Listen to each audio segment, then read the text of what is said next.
শুক্রবার মুম্বাইয়ের বিরুদ্ধে গুরুত্বপূর্ণ ম্যাচ ইস্ট বেঙ্গলের, কিন্তু তার আগে প্রথম একাদশ এই ম্যাচের জন্য তৈরি করাটাই একটা বড় চ্যালেঞ্জ হয়ে যাচ্ছে অস্কার ব্রুজোর জন্য। তার কারণ চোটের তালিকা এত লম্বা হয়ে গেছে ইস্ট বেঙ্গলে। অলরেডি এদিন অনুশীলনে দেখা গেল ক্লেটন সিলভা এবং হিজাজি মাহের দুই বিদেশি অনুশীলনে আসেনি, দুজনেরই গতকাল চোট পেয়েছেন।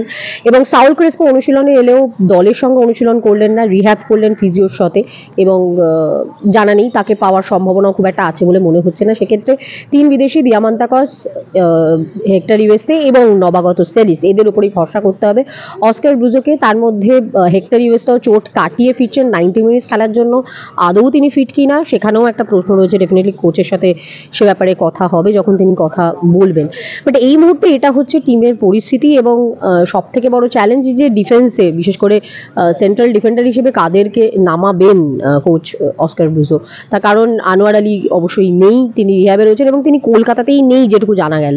তো সেক্ষেত্রে যদি হেক্টর ইউএস তার ডিফেন্সে খেলেনও, তার সঙ্গে কে খেলবেন এটাই একটা বড় প্রশ্ন। অপশন ডেফিনেটলি রয়েছে, কিন্তু যারা রয়েছে তারা আইএসএল এর মঞ্চে কতটা খেলেছেন, তাদের অভিজ্ঞতা, এই নিয়ে অনেক প্রশ্ন থাকবে। কারণ মুম্বাই লিগ তালিকায় যেখানেই থাক সবসময় একটা টাফ দল হয়ে থাকে, একটা টাফ চ্যালেঞ্জ হয়ে থাকে, এবং আপাতত তো দল গঠনটাই অস্কারের কাছে একটা বড় চ্যালেঞ্জ।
ক্যামেরায় রমেশের সঙ্গে মৌতান, অল স্পোর্ট টিভি।